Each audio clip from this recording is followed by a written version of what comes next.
Eagles Entertainment. Eagle Eye in the Sky is fueled by Gatorade, the official sports drink of the Philadelphia Eagles. Anything that moves, I don't care who it is. Let's go. Give me everything you got. Play fast, play hard. Let's beat these boys tonight in their house. It's party time. It's party time. Sled, we go. Touchdown! You are listening to the Eagle Eye in the Sky podcast.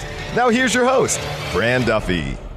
That's right of the week, and we've got training camp today as the Eagle Eye in the Sky podcast, fueled by Gatorade, continues. I'm Fran Duffy, and as always, I think we've got a great show for you here on episode number 336. At the top of this week's show, we've got Chalk Talk, where I chat with Chris McPherson and Ben Fennell. The three of us are back together again as we just took in the first training camp practice of the Eagles 2021 season. We've got some takeaways. We've got plays of the day. We've got a lot of categories we're going to get to, some transactions that happened early on Wednesday morning, so we will cover it all right there in Chalk Talk. Before we get there, if you are enjoying this podcast, if you like our training camp breakdowns each and every day, if there's something that you want to hear as we get closer and closer to the start of the regular season, go on to Apple Podcasts, leave us a rating, leave us a comment. If you've got a question, throw it right there in the comment box, and we will answer it right here on the show. We're going to be coming to you every single day. There's a practice. We're going to be here on the Eagle Eye in the Sky podcast channel, so make sure you stay subscribed. And as always, appreciate everybody that gets on it, throws us a rating, throws us a comment. That being said, let's jump right in now. It's time now for Chalk Talk. Let's get down to business. It's time for Chalk Talk. All right, well, let's get things going here on Chalk Talk as I welcome in Chris McPherson, Ben Fennell. Guys, we are back. We're going to be here every single day breaking down what we see out on the practice field at the NovaCare Complex for Eagles training camp. C-Mac, Ben, I'll start with you, C-Mac. Welcome back to the show. I appreciate it. Glad to be back for another run. I think this is my 18th training camp. So, just ready to get this one going with a new coaching staff in place. And Ben, obviously, we talk to you every single week over on Journey to the Draft, but your return to Eagle Eye in the Sky since the first time since January, I believe. Well, I've been smelling a lot of fresh cut grass, but it's mostly out on the golf course. It was nice to see the boys out there tearing it up under that hot summer sun. It was a lovely day out there just to hear the jugs machines clicking and some fresh grass and the ball spinning. Man, I just want to write a poem out there. Just excited to be out there and be alive today. Well, thankfully, you'll get to share all of your thoughts each and every day right here on the show. And we're going to have the same kind of template each and every day. And we'll start things off every day just with kind of getting to business. And C-Mac will come to you every single day at the top of the show just to go through any transactions, any updates of guys that didn't practice. So the Eagles made some moves this morning before the everything kicked off with practice. We'll go to you first. What were some of the transactions that were made? No pressure or anything, coming to me to start things off here. So the Eagles did place 3 players on the reserve COVID list. Andrew Adams, safety, signed in the offseason for the Tampa Bay Buccaneers. Matt Leo, you may not be familiar with him, but he was part of the International Pathway Program last season, spent the year on the practice squad. And linebacker Alex Singleton, the team's leader in tackles and also special team snaps. So those players, obviously, once they go through the protocols, can come off. So that'll be something to watch in the coming days.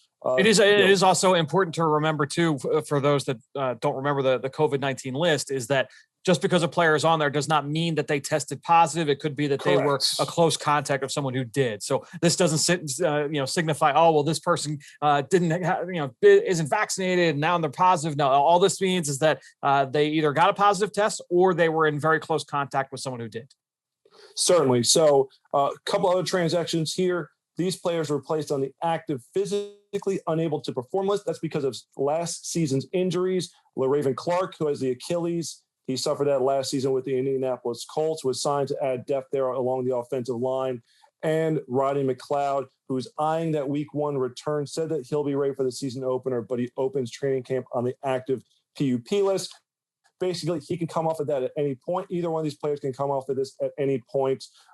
If they're cleared by the team doctors, they do count against the active roster. And one more note, Landon Dickerson, the team's second-round pick, was placed on the active non-football injury list. Now, you might be wondering, how is it a non-football injury since he tore his ACL? It happened away from the Philadelphia Eagles. It was late during Alabama's run to the national championship, so it still goes toward the NFI, but same situation as the other two. If he's cleared by team personnel, he can return to the practice field. Until then, he does count against the active roster. And then a couple other players that just did not practice today, C-Mac. Was there anybody that you did not see out there? So Isaac Seumalo has an injury. Nick Sirianni was asked about it, just didn't want to give a timetable or the details of it, but he was not out there today, starting left guard last season. Really key because you saw all the depth that the Eagles were able to develop last season, starting 14 different offensive line combinations. So certainly other seasoned players are able to work in the mix there. And I'll let you do the depth chart notes in a little bit here, Fran. Also not out there. Jalen Reagor took part in individuals. That was it. And Quez Watkins was not on the field. But no injury reports have to be provided by the team. So no further detail exactly as to why they were limited or non-participants in practice. So after we do those transaction stuff every single day, I'll just kind of go through what it meant for the depth chart today. And obviously, look, coming into day one, the big topic that a lot of people were focused on was one of the big training camp battles, and that's going to be at left tackle, where Andre Dillard, former first-round draft choice, and Jordan Mailata, who stepped in and did a really good job back in 2020. How are those reps going to be divided? Here today, it seemed like Andre Dillard got the majority of the first team reps. Jordan Mailata did get some, but Andre Dillard, it seemed, got most of the first team reps. Then we go to the cornerback spot where Steven Nelson was just signed over the weekend. He came right in wearing the number 3 jersey and got the start on the outside cornerback spot opposite Darius Sled. That meant Avonte Maddox was able to slide into the slot. And then at safety, we've got no Rodney McLeod. C-Mac mentioned he was on the PUP list. So Kayvon Wallace, the second-year, fourth-round draft choice out of Clemson, he got the starting spot opposite Anthony Harris. And then last year's third-round choice, Davion Taylor, getting the first-team reps next to Eric Wilson at linebacker in place of Alex Singleton, who was on the COVID-19 list. So some big ones there, Ben. Obviously, the left tackle one, a lot of people are focusing on. But I thought it was really good to be able to see some of those young players as well, Kayvon Wallace, Davion Taylor, get some first-team reps. Yeah, year 2 for those guys, expecting a big jump from both of them, and obviously larger contributions in their rookie campaigns. But it's a new team, on both sides of the ball. There's some really fun competition, but there's going to be some new bodies, particularly some veteran presence like Eric Wilson's and Anthony Harris's of the world that I think are instant starters, instant contributors, and really good pros in this league. So I think there's just going to be a lot of new numbers, obviously, but some new names, some new bodies, new positions. And it's exciting to me. I'm really, really excited for this kind of clean slate and new start of this 2021 Eagles. It's great to have the guys. I was just going to add, it's great to have guys like Harrison and Wilson to help provide leadership there on the defense. But you need these young guys to step up. You use high draft picks on them. You need to see them mature to see what they can do if they can prove themselves out there, especially, as Ben said, with a clean slate and a new coaching staff. The single-digit receivers, I'm absorbing pretty naturally. The single-digit DBs is an adjustment. So the 2 and the 3 out there for our starting corners, Slay and Steven Nelson at the moment, a little jarring to my eye, but I'll come around after a day or two. It's especially tough when you were so trained to see, okay, Darius Sled, number 24, all these guys that we had that kind of programmed into our minds. This is what they wore a year ago, and now they've changed. So it'll take some. I'm just thinking we have all this competition at the punting position out there with these 2s and 3s and single digits. So each and every day, we will also have some big takeaways, and we'll kind of go around the horn here and just talk about what some of our big takeaways were. Ben, I think one of the big storylines coming into this summer, especially going into the season, but really coming into training camp, all eyes on Devonta Smith, the Eagles' top 10 selection out of Alabama. I know you were watching him very early. You watched him throughout the entire day. What were your takeaways there from Devonta Smith? Yeah, my eyes were glued on him from the moment he came out, just to stretch and warm ups and go through his kind of pre-practice routine from special teams to individual.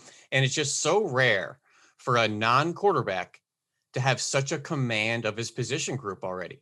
And he was first up, first in line in every individual drill, not only going through the demo for the rest of the guys, but then giving that first example. And it's really rare, whether it's a running back, O-lineman, corner, defensive end, that you're not 2 or 3 behind that veteran presence.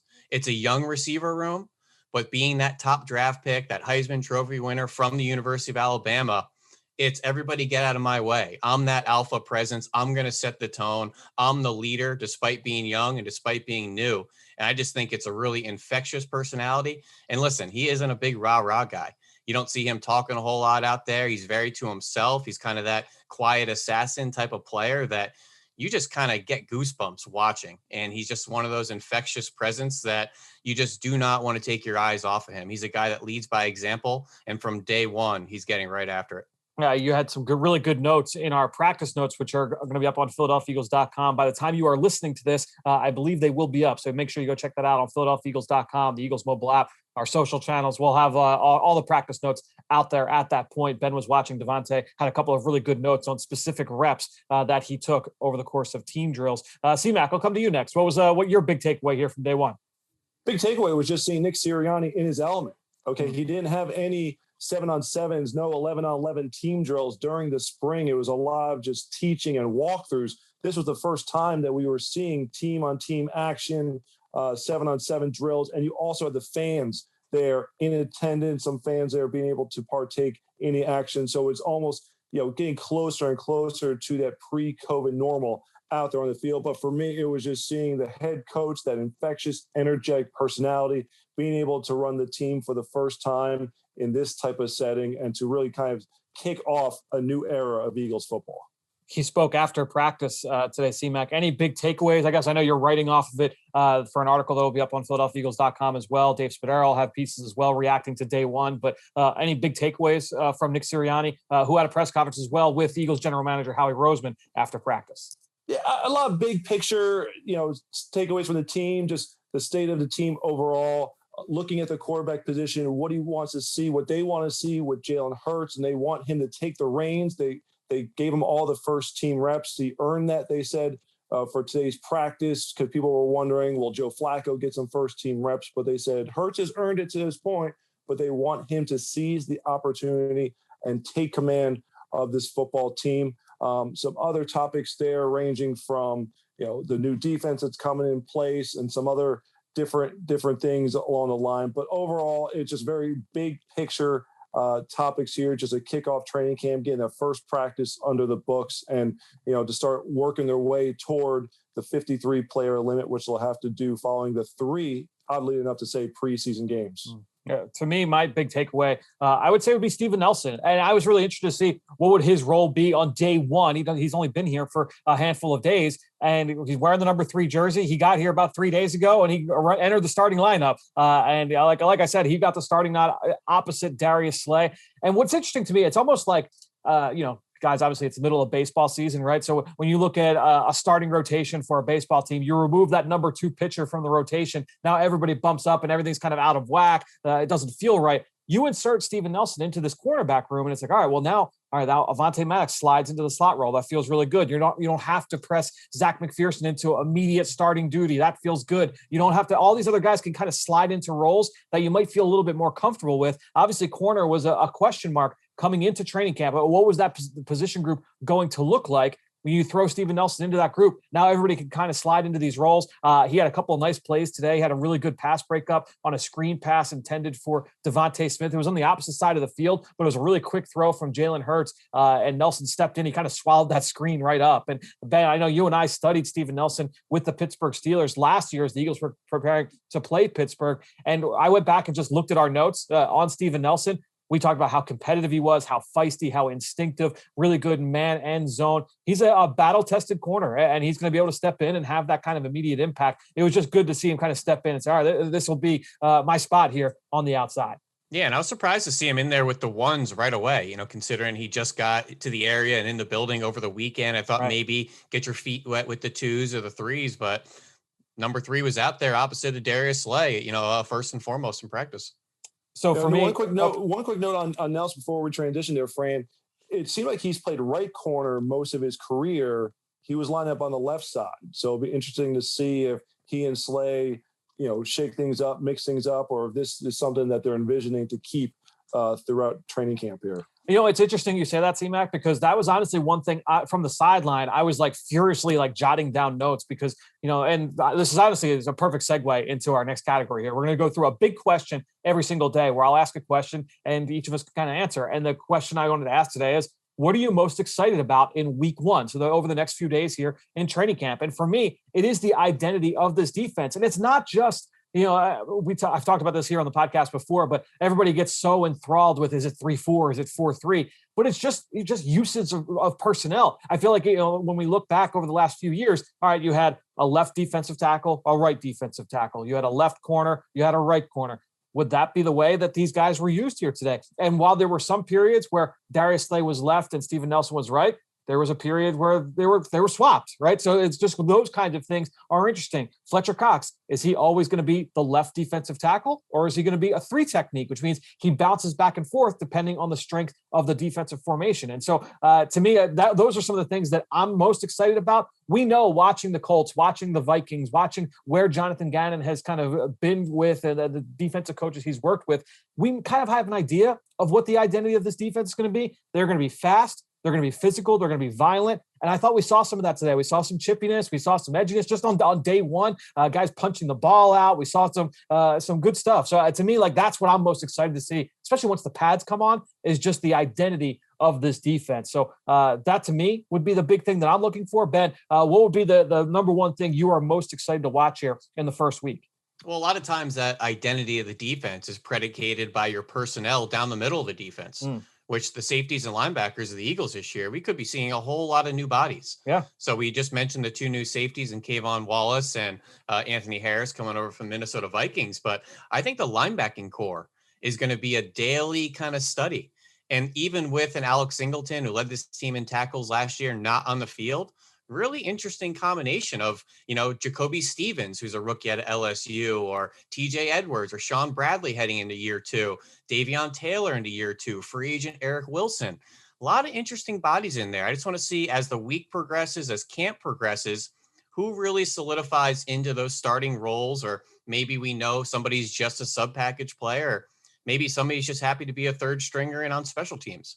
I think it's going to be evolving. I think every day you're going to get different bodies with different units to mix and match. And I just think it's going to be a daily study, figuring out not only the identity of the defense, but who is going to be that personnel down the middle of the defense. No, that's a really good point. C-Mac, what would that be for you? I'm going to go with the quarterback. I'm going to go with, can Jalen Hurts, as I mentioned, can he seize the opportunity and take the reins? Can he do that? And he had his first in-person press conference as a member of the Philadelphia Eagles today. And one of the things that he was kind of surprised by was, during the Zoom press conference era, reporters would be called on. It was civil. It was everyone asked their question one at a time. Now it's like everyone just shouting over each other to try to get their press conference or their question in. And he's like, is this how you all do this? You just shout over one another? Like, it's a very astute observation, but he doesn't seem rattled by the pressure. He seems to have the right mindset coming into training camp. It's everyone has praised his leadership ability, the way he connects with players. He was spending time with Lane Johnson, working out in the makeshift barn that Lane has turned into a gym during the off season. He's done things to get guys together. But the big question now is, can he improve upon what he did in those last 4+ games of the 2020 regular season? Can he have the improved accuracy? Can he do better with his reads? We saw a lot of positive things, and Nick Sirianni has worked with different quarterbacks, so he'll know to be able to tailor the offense. It's not going to be my way or the highway. He can tailor the offense to a quarterback skill set. It'll be interesting to see how those two are married together. And can Jalen, while it seems like with all the intangible stuff, he's off the charts, can he get it done on the football field and show that he is QB1 for this football team? I think the Zoom world of reporting, C-Mac, made all your reporters a little soft.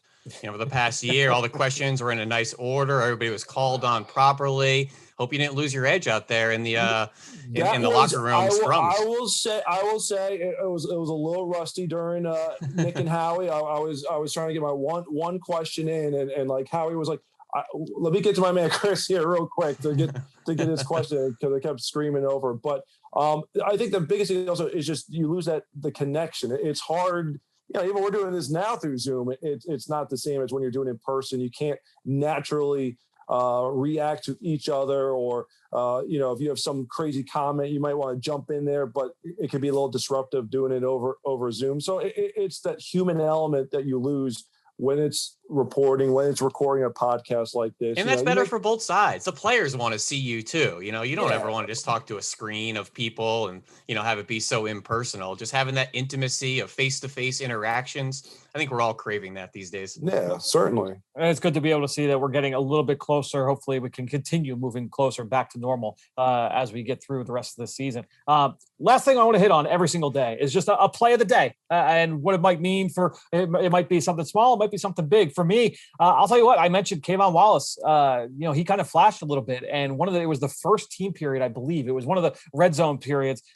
He jumped a route. He was playing deep in the back of the end zone. I obviously couldn't get a sense of what kind of coverage it was, but I'll just say he made a leaping near interception, got both hands on the football, just popped right through, but it was a great read on the football, was able to nearly intercept the pass. He was hard on himself. He went down, and did some push-ups afterwards, but it would have been a crazy play if he had picked it. But it was a really impressive play. And again, to see the young guy take on a little bit more responsibility, jump into the starting lineup, and then nearly make that leaping interception in the first period, I thought it was really good to see.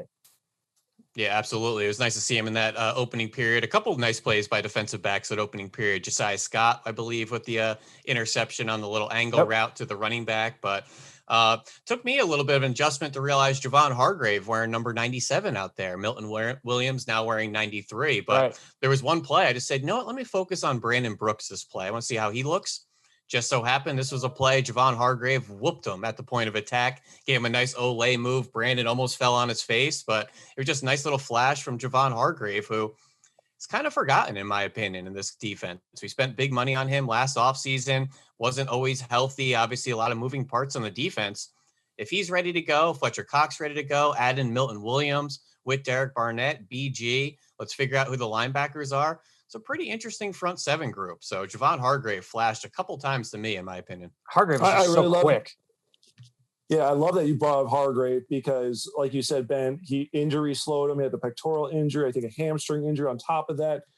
Didn't play in that week 1 game against Washington and just didn't get his footing until later in the year when it was kind of all lost at that point. But the Eagles have been looking for that complement to Fletcher Cox. It was Malik Jackson before. Now it's Javon Hargrave who's coming to his own. You hope that with this great start here that he can show what the Eagles were hoping to get from him in 2020. So great observation. But don't take anything away from Brandon Brooks and his amazing comeback there. I was going to say, we don't want to be, one-play viewers or observers here, but for what he's done to get back to the field is nothing short of remarkable. And seeing that going from center and Kelsey to the right side, that Pro Bowl right side of the line there with Lane and Brandon Brooks is one of the biggest reasons to have optimism here in the 2021 campaign. So, C-Mac, what would your one play takeaway be? Also, another veteran addition from last year who I won't say went under the radar, but I think took a lot of grief from Eagles fans. That's Darius Sled. We talk about the position or the number change. He went from 24 to number 2. So I agree. It's a little weird seeing the defensive backs with 2. I figured maybe does Nelson have the number 4 and they combine to make a pick 6 at some point, something along those lines. But he had a nice pass breakup against Devonta Smith. I know, Ben, you had all eyes on Devonta Smith, but they were down there in the red zone on the goal line. Jalen was trying to find Devonta along the sideline, and Slay made a nice little pass breakup, showing the rookie what it's going to be like to go against the top corners in the league. So Slay had a lot on his plate last season. I'm intrigued, as you talk about, Fran, with the identity of the defense. How are the corners going to differ in Jonathan Gannon's scheme, with Jonathan Gannon having the defensive background? How different will life be for the corners? Will Darius Slade be on an island all the time? I don't think that'll be the case this year. So we'll hopefully get to see his talent thrive. So Darius Slade with my play of the day there, going against the top pick who everyone had their eyes on. And Fran, C-Mac, I don't know if this is a play of the day, but maybe more of a philosophy of the day. I might just be rusty watching from the sidelines and in person. I want to say there was 10 to 12 plays where I was lost. I lost the ball, and it may be a combination. I'm rusty, and it may be a combination of there's a lot of misdirection and moving parts in this offense too, where something may start looking like a run play, and then all of a sudden it's a play action, or there's a screen to the left and a screen to the right, or really good ball security, ball handling by the quarterback where he held that fake, I blinked, or someone crossed in front of me, and I didn't know where the ball went. So a little bit of, I think I'm rusty, but I think we're going to be seeing a lot of that this summer into the season. A lot of eye candy, a lot of misdirections, a lot of guys going left, going right. And you really have to commit as a viewer watching it live from the sideline. Which way are you going? And try to keep your eye on that ball the best you can. But it was a lot of fun to be back out there. I mean, it's day one of training camp, Ben. Like I would expect a little bit of rust on your part, but I don't know if you passed the conditioning test. Maybe you got to go back and rerun some of those gassers. But no, it was good to be back out there. But you could definitely feel a little bit of that rust. I'm used to the elevated view. I'm a tape guy. I want to have that pretty all 22. Just being on the sideline, it's harder, but it's great to see and feel the size and speed of these professional athletes, and it's something everybody has to do at least once in their life. Go to a practice, go to a game, and watch it from the sideline because it's unlike anything else. You need to feel how big, how strong, how explosive these guys really are. Well, I'm glad you mentioned that, Ben. I'm glad you phrased it that way because people can go and watch the Eagles practice. You may not be able to get down on the sideline, but you could see these guys practice up close in person. All you have to do is just go to one of the Eagles public practices. If you're local here to the Philadelphia area, they are holding 2 public practices over at Lincoln Financial Field. The first one, it's right around the corner. We're talking about August 8th. So only a few days away here from the first public practice. Make sure you go over to PhiladelphiaEagles.com. You can get more info on how to get tickets for that. All ticket proceeds go to the Eagles Autism Foundation. So guys, we're going to be doing this every single day. I think we covered everything, but just in case we didn't, we've got more coming up on our practice notes, which again, should be up by the time you listen to this over on PhiladelphiaEagles.com or the Eagles mobile app. C-Mac, Ben, we'll talk to you guys tomorrow. Well, great stuff there from both Chris and Ben. Again, we'll be back every single day that the Eagles have practice over the next few weeks here for training camp. For them, I'm Fran Duffy. We will talk to you tomorrow right here on the Eagle Eye in the Sky podcast, fueled by Gatorade.